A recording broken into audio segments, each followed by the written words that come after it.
Hi guys, welcome on our YouTube channel Simran's commerce sir. कैसे हैं आप सभी? आई होप एंड विश कि सभी बहुत अच्छे हैं। और first of all congratulations to all the candidates who had qualified JNVU MPET examination. और हालांकि काफ़ी सारे बच्चों का देखा जाए तो क्वालिफाइड आया है। तो इस रिगार्डिंग काफ़ी सारे कैंडिडेट्स का ये कहना था कि मैम हमारा जो रिजल्ट आया है क्या हम सीट कंफर्म माने, और काफ़ी सारी क्वेरीज जैसा कि मैंने आपसे पूछा था। तो ओवरऑल जो क्वेरीज रही वो कुछ ये क्वेरीज थी जो अभी आपके सामने है। तो एक एक पर हम यहाँ पर डिस्कस करेंगे। बट उससे पहले जो भी कैंडिडेट्स चैनल पर गाइज नए हैं, याद से चैनल को सब्सक्राइब कर लीजिए, क्योंकि यहाँ पर आपको मिलते हैं time to time all the updates about the SET examination and about the PhD entrances, assistant professor vacancy, NET examination, and soon I am starting some teaching topics related to business administration, PET examination, और as well as for assistant professor and some topic of commerce. So इसके लिए आप channel को subscribe कर सकते हैं। और साथ ही साथ अगर वीडियो पसंद आता है तो लाइक करना मत भूलिएगा और अपने दोस्तों के बीच में उसको शेयर करना मत भूलिएगा। अगर फर्स्ट क्वेश्चन की हम बात करें तो सबसे पहले जो कॉमन क्वेश्चन है कि मैम जो हमारा रिजल्ट है उसमें क्वालिफाइंग लिखा हुआ है, क्वालिफाइड आया है लिखा हुआ। सो जो हमारी सीट है वो कंफर्म हो गई है। तो मैं आपको बता दूं सीन वही है सेट एग्जामिनेशन वाला, कि जहाँ पर जैसे उसमें सेट एग्ज़ाम में आपका कि 40% क्वालिफाइंग है, बट 40% वाले को ज़रूरी नहीं है सेट का सर्टिफिकेट मिल जाएगा। ठीक है, डिपेंड करता है सब्जेक्ट टू सब्जेक्ट एंड उसकी कट ऑफ पर। एंड इसी के साथ सेट से मुझे याद है कि जस्ट आज ही नेट का एग्ज़ाम का भी रिजल्ट आया है। तो जिन भी कैंडिडेट्स का आज नेट और GRF क्लियर हुआ है उनको बहुत बहुत बधाइयाँ, और जिनका नहीं हुआ है तो वो मत ना हारे, हम वापस जो नेक्स्ट अटैम्प्ट है उसको देंगे और ज़रूर से ज़रूर उसको हम क्रैक करेंगे। अपनी स्ट्रेटजी जो हमसे यहाँ पर फॉल डाउन हुआ, जो गलतियाँ हुई उसको सुधारेंगे और अगले अटैम्प्ट में उनको अच्छा करके हम ज़रूर अच्छा प्रयास करके क्वालिफाई वहाँ पर लिखा हुआ लेकर आएंगे। तो यहाँ पे हम बात करें तो आपको ध्यान होगा 50% मिनिमम क्वालिफाइंग मार्क्स थे। ठीक है, यानी कि 200 पेपर में से 100 आपको लेकर आने ही आने थे। तो 100 जो कैंडिडेट्स लेकर आए हैं मार्क्स 100 और 101। इसी के साथ रिजर्व कैटेगरी में आपको लेकर आने थे 90 मार्क्स। ठीक है, तो जिन भी कैंडिडेट्स के 90 मार्क्स आ रहे हैं रिजर्व कैटेगरी में उनके भी क्या है क्वालिफाई लिखा हुआ आया है। अब इसका मतलब ये तो नहीं है ना कि सबको सीट मिल जाएगी। तो जिन भी कैंडिडेट्स के क्वालिफाई लिखा हुआ आया है, तो पहली क्वेरी यही है गाइज, अपनी सीट को कंफर्म अभी मत मानिएगा। वो केवल आपको क्वालिफाई बताने के लिए है दैट आपने जो एंट्रेंस है क्वालिफाइंग नेचर का उसको क्या किया है, क्लियर कर लिया है। नेक्स्ट क्वेश्चन है what will be the cut of. Next जो कैंडिडेट्स बहुत ज़्यादा क्वेश्चन कर रहे हैं, तो अलग अलग सब्जेक्ट्स में एग्ज़ाम लगा है उसके रिगार्डिंग आप लोग पूछ रहे हैं मैम कट ऑफ के बारे में। तो मैं आपको बता दूं यहाँ पर जो कट ऑफ है वो काफ़ी वेरी करने वाली है। उसका रीज़न है कि इनका जो स्कीम है वो लास्ट ईयर से चेंज हुआ है, और एज आई टोल्ड यू कि किसी टेक्निकल इशू की वजह से जो प्रीवियस डेटा था वो मुझसे लॉस्ट हो गया है। अदरवाइज़ हम यहाँ पे एक एस्टिमेट लगा सकते थे, बट चूँकि सीट्स कम है ये आपको भी पता है एंड कॉम्पिटिशन इज़ हाई, तो बहुत लो कट ऑफ तो किसी भी सब्जेक्ट की रहने वाली नहीं है, अच्छी खासी कट ऑफ ही जाएगी।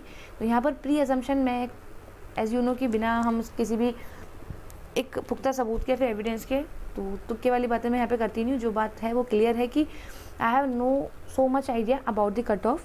ठीक है, फिर भी हम कोशिश करेंगे जो कैंडिडेट्स के अलग अलग क्वालिफाई रिजल्ट आए हैं, अगर मेरे पास अच्छा खासा डेटा कलेक्ट होता है तो मैं बताने की कोशिश करूँगी। बट आप भी अपने अकॉर्डिंग पता करने की कोशिश कर सकते हैं। वो कैसे कर सकते हैं अभी आगे वाले पॉइंट में हम यहाँ पर बात करेंगे।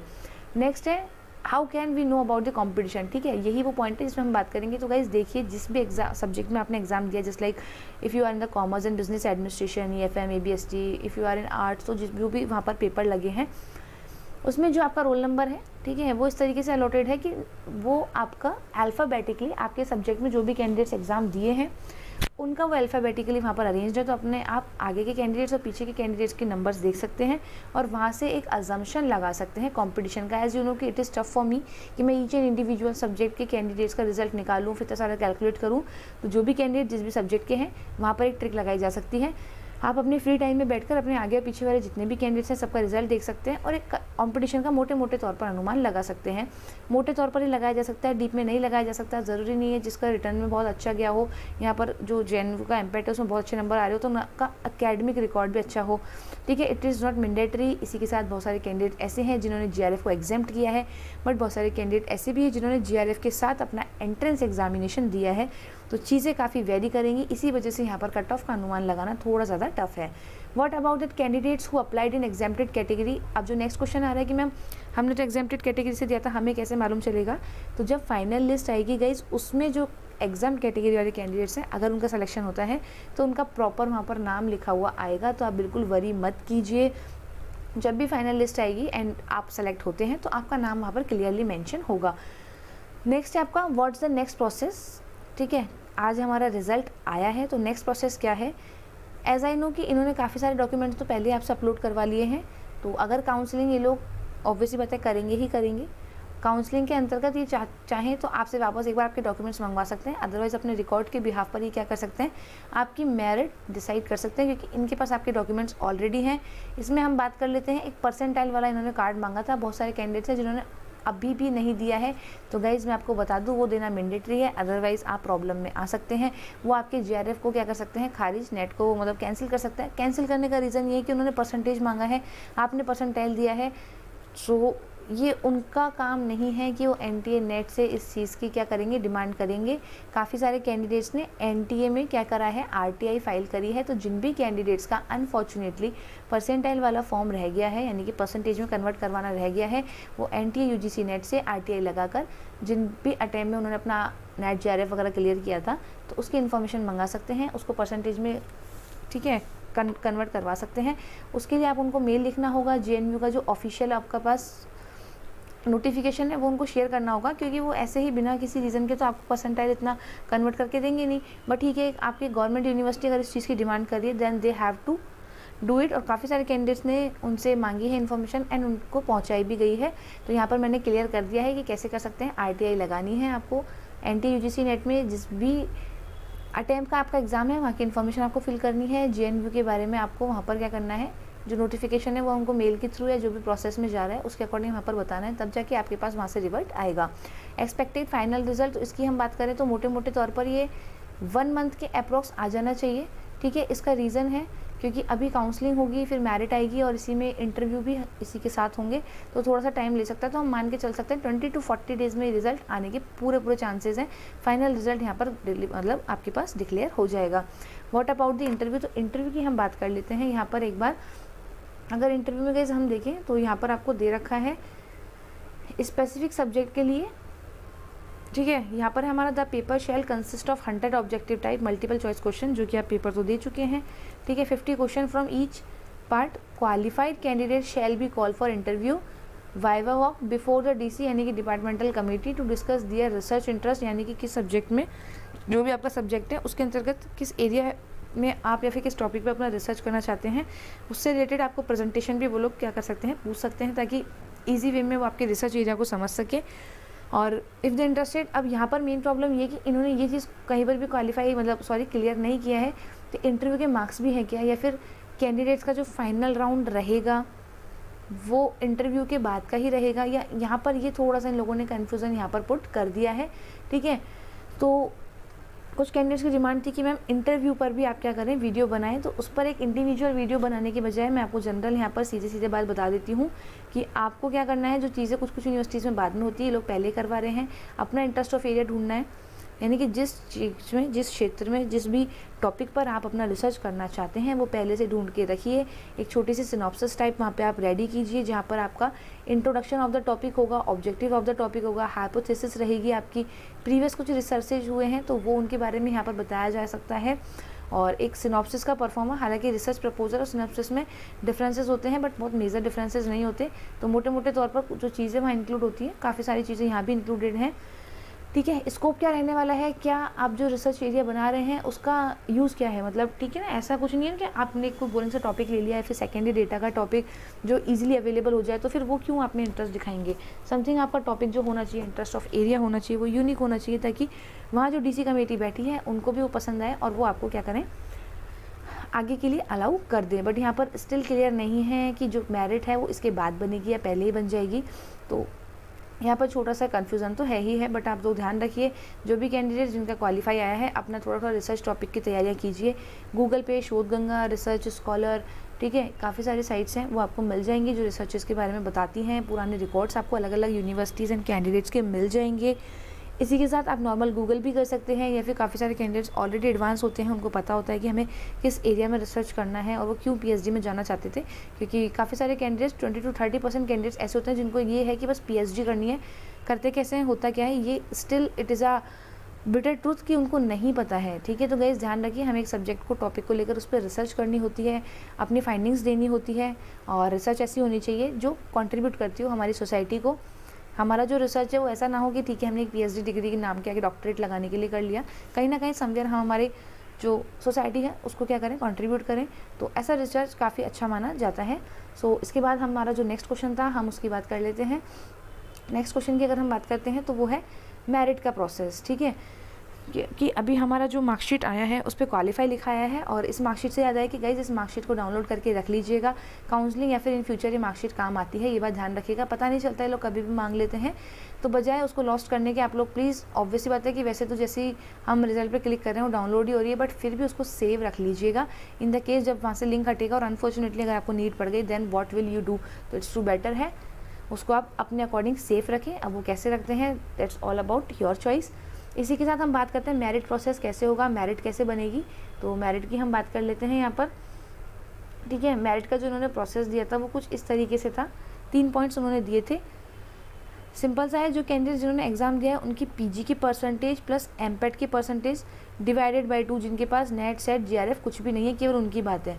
जो बिल्कुल हम कह सकते हैं नॉर्मल कैंडिडेट जिन पर नेट सेट जीआरएफ कुछ नहीं है, मात्र उन्होंने एमपेट का पेपर दिया है और पीजी की परसेंटेज डिवाइडेड बाय 2। अब मान लीजिए आपका जो एमपेट का परसेंटेज है वो 70 आ रहा है और 70 आपका क्या है पीजी का परसेंटेज, तो कितना हो रहा है 140, देन अपॉन 2, यानी कि 70% आपका क्या हो जाएगा, आपका स्कोर हो जाएगा, और उस अकॉर्डिंग फिर क्या होगी वहाँ पर मेरिट कन्वर्ट हमारी होगी। और इसी के साथ हम बात करें आगे, तो यहाँ पर देखते हैं नेक्स्ट जो प्रोसेस है, यानी कि हमारे पास जो अल्टरनेट में है पीजी की percentage plus net with GRF percentage divided by 2 plus 20 marks, जिनका क्या है फ्रेश, यानी कि इनके अकॉर्डिंग जो इन्होंने क्लासीफाई किया है 20 marks will be given to दो student who have qualified NET with JRF within 2 years, और 2 ईयर से पुराने वालों को लोग केवल 10 नंबर देंगे।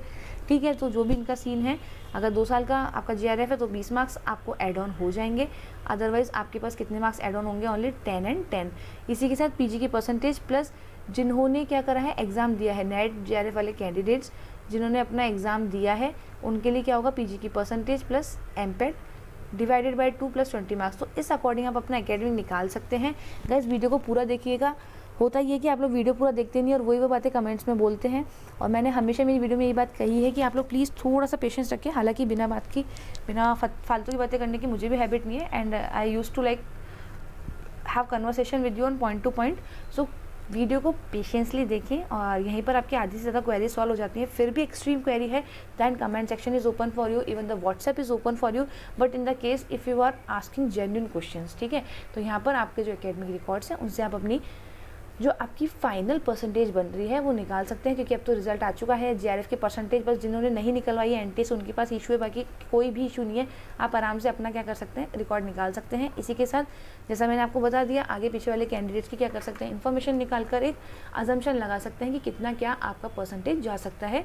इसके बाद अगर हम बात करते हैं तो नेक्स्ट है काफ़ी सारे कैंडिडेट्स का अब मैसेज ये आएगा कि मैम हमारा जीआरएफ जस्ट क्लियर हुआ है, क्योंकि अभी काफ़ी सारे बच्चों का आज नेट का एग्ज़ाम आया है, तो ऑब्वियसली बात है काफ़ी कैंडिडेट्स ने जीआरएफ भी क्लियर किया है। गवर्नमेंट जॉब में जो कैंडिडेट्स वर्क कर रहे हैं उनके कोर्स वर्क का क्या सीन है, तो मैं बता दूं कोर्स वर्क हर जगह 6 मंथ्स का ही होता है, चाहे वो जेएनयू हो, एमएलएसयू हो, आरयू हो, कोई और फर्दर यूनिवर्सिटी हो, क्योंकि ये यूजीसी की गाइडलाइंस हैं। ठीक है, गवर्नमेंट जॉब में वो कैंडिडेट्स हैं तो ऑब्वियसली बात है उनको ऑफ लेना पड़ेगा कोर्स वर्क में, क्योंकि वो 2 जगह पर खुद को प्रेजेंट किसी भी हालत में नहीं दिखा सकते। दूसरी बात ये है कि जो जीआरएफ कैंडिडेट्स हैं उनको जीआरएफ कैसे मिलता है, क्या क्या डॉक्यूमेंट्स कलेक्ट करने होते हैं, कब से मिलता है, कितना अमाउंट मिलता है, इसके रिगार्डिंग ऑलरेडी बहुत अच्छा वीडियो मैंने मेरे चैनल पर डाल रखा है, जिसका लिंक मैंने डिस्क्रिप्शन में अवेलेबल करवा दिया है। आप जाकर उसको देख सकते हैं, ताकि कोई भी कन्फ्यूज़न होगा वो क्लियर हो जाएगा। और एक बात ध्यान रखिएगा, जो कैंडिडेट जीआरएफ क्लियर हैं वो लोग इतना ध्यान रखें कि एक बार में 2 अर्निंग्स नहीं की जा सकती। जॉब वाले कैंडिडेट जीआरएफ नहीं उठा सकते, ये बात ध्यान रखिएगा। और गवर्नमेंट जॉब वाले अगेन ध्यान रखें, आपको ऑफ तो लेना पड़ेगा बस, ठीक है। 6 मंथ्स का अगर प्रॉब्लम आ रही है तो आप अपने रिलीवेंट डिपार्टमेंट से कम्युनिकेट करके वहाँ पर अपना ये प्रॉब्लम जो भी है उसको 2, ढाई, 3, 4 महीने का अपने अकॉर्डिंग करवा सकते हैं। नेक्स्ट बात ऑब्वियसली बात है कि अगर कोर्स वर्क रहेगा जब आपका चालू हो जाएगा तो आपको जेएनयू के कैंपस में रहना पड़ेगा। कोर्स वर्क में मोस्ट प्रोबेबली रेगुलर जाना भी पड़ता है। रिमेनिंग डिपेंड करता है डिपार्टमेंट टू डिपार्टमेंट। अगर डिपार्टमेंट स्ट्रिक्ट है देन आपको जाना पड़ेगा, स्ट्रिक्ट नहीं है तो नहीं जाना पड़ेगा। बट अगर जाना पड़ता है तो फिर आपको जोधपुर में ही रहना पड़ेगा। आई एम नॉट सेइंग कि जेएनयू कैंपस में, जोधपुर में रहना पड़ेगा, ठीक है। इसके बाद है आपका नेक्स्ट एमपेट विल बी कंडक्ट। तो काफ़ी सारे कैंडिडेट्स ने यही पूछा था कि मैम नेक्स्ट एमपेट कब आएगा, तो गाइस मैं बता दूं अगले साल से पहले नहीं आएगा। व्हाट अबाउट इंटरव्यू, तो इंटरव्यू की बेसिक डिटेल मैं आपको ऑलरेडी दे चुकी हूँ कि इंटरव्यू में कुछ खास होगा नहीं। आपका रिसर्च एरिया, आपका रिसर्च टॉपिक, इसके बारे में आपसे पूछा जाएगा। यानी कि यहाँ पर कंडक्ट करवाने का मेन पर्पज़ उनका ये है कि कैंडिडेट्स पीएचडी में एंट्री तो ले लेते हैं, बट काफ़ी सारे कैंडिडेट्स को नहीं पता होता बहुत लॉन्ग टाइम तक भी उनको करना क्या है। तो एटलीस्ट ये जानना कि जो कैंडिडेट पीएचडी में ले रहा है एडमिशन, उसको नॉलेज तो है ना, और क्या उनका रिसर्च एरिया वगैरह है, ताकि प्रेफरेंस वगैरह दी जा सके। एंड फाइनल जो आपकी मेरिट निकलेगी वो मोस्ट प्रोबेबली एक पीडीएफ जारी होगा, जिसमें आपका क्या होगा, नॉर्मल नेम, फादर्स नेम, आपकी कितनी परसेंटेज वगैरह है। तो जैसा मेरा एक बहुत मोटिवेशनल कोट मैं अपने व्हाट्सएप पे डालती हूँ कि आपके संघर्षों को एक पीडीएफ जिसमें आपका रोल नंबर लिखा होगा वो विराम देगी। तो जेएनवी के लिए जिसने भी बहुत ज़्यादा मेहनत की है, दिल से मेहनत की है, खासकर जेआरएफ वाले कैंडिडेट्स और जिनका जेआरएफ ऑलमोस्ट एक्सपायर होने पर है, उनके लिए तो बहुत नेसेसरी सीट है, क्योंकि आरयू का एमपेट बहुत जल्दी नहीं आने वाला। एटलीस्ट फॉर नेक्स्ट 2-3 मंथ्स कोई एमपेट आने वाला नहीं है। तो मैं यहाँ पर ये और क्लियर कर दूँ कि जिन भी कैंडिडेट्स का जेआरएफ नेक्स्ट 3 to 4 मंथ में, 2-3 मंथ में एक्सपायर होने वाला है, अगर कहीं एडमिशन नहीं मिल रहा है गवर्नमेंट यूनिवर्सिटी में, then must prefer private university. ऐसी बात नहीं है, बुरी नहीं होती हैं वो भी, और जेआरएफ अमाउंट तो है तो आप वहाँ से उनकी फ़ीस भी बियर कर सकते हैं। बट अगर जेआरएफ एक्सपायर हो गया और वापस जेआरएफ क्लियर नहीं हुआ तो इशू हो जाएगा। इस टू बेटर है राजस्थान यूनिवर्सिटी के पेट का वेट ना करें। नेक्स्ट 2-3 मंथ एटलीस्ट पेट एग्ज़ाम नहीं आने वाला है, तो प्राइवेट जो यूनिवर्सिटी है, जेआरएफ कैंडिडेट जो इंटरेस्टेड हैं, ठीक है, क्योंकि मुझसे काफ़ी सारे कैंडिडेट्स पूछते हैं कि मैम हमारा जेआरएफ एक्सपायर होने वाला है, तो उनके पास ऑल मतलब जो हम कह सकते हैं केवल और केवल यही अल्टरनेटिव है कि they have to take admission in the private university. And जिन भी कैंडिडेट्स का एडमिशन होगा उनको मेरी तरफ से good luck. I hope and wish कि मैंने सारी प्रॉब्लम्स जो आपकी हैं वो यहाँ पर सॉल्व करने की कोशिश की है। नेक्स्ट प्रोसेस के बारे में मैंने बता दिया है कि ऑलमोस्ट आपके जो डॉक्यूमेंट्स हैं वो जेएनयू के पास है। इन द केस अगर कुछ और फर्दर नोटिस निकलता है तो वो ज़्यादा से ज़्यादा आपके डॉक्यूमेंट्स वापस मंगवा सकते हैं। जिनका परसेंटाइल कन्वर्ट नहीं है परसेंटेज में, स्टिल वो करवा लीजिएगा, जेएनयू को रिगार्डिंग मेल कर दीजिए। अदरवाइज़ टाइम निकल गया तो फिर कोई फ़ायदा होगा नहीं उसका। इसके अलावा मोस्ट प्रोबेबली कुछ खास क्वेरीज थी नहीं, जितनी थी वो यहाँ पे 11 पॉइंट्स में कवर कर ली गई है। स्टिल कुछ रह जाए तो comment section is open for you, बहुत ज़्यादा जेन्युइन रह जाए तो WhatsApp is open for you. Channel को दोस्तों के साथ शेयर करना, सब्सक्राइब करना और वीडियो पसंद आए तो लाइक करना मत भूलिएगा। तब तक के लिए हंसते रहें, खुश रहें, स्वस्थ रहें, पढ़ते रहें और अपने सपनों की तरफ मेरे साथ आगे बढ़ते रहें। जल्द मिलेंगे नई वीडियो में, तब तक के लिए ध्यान रखें।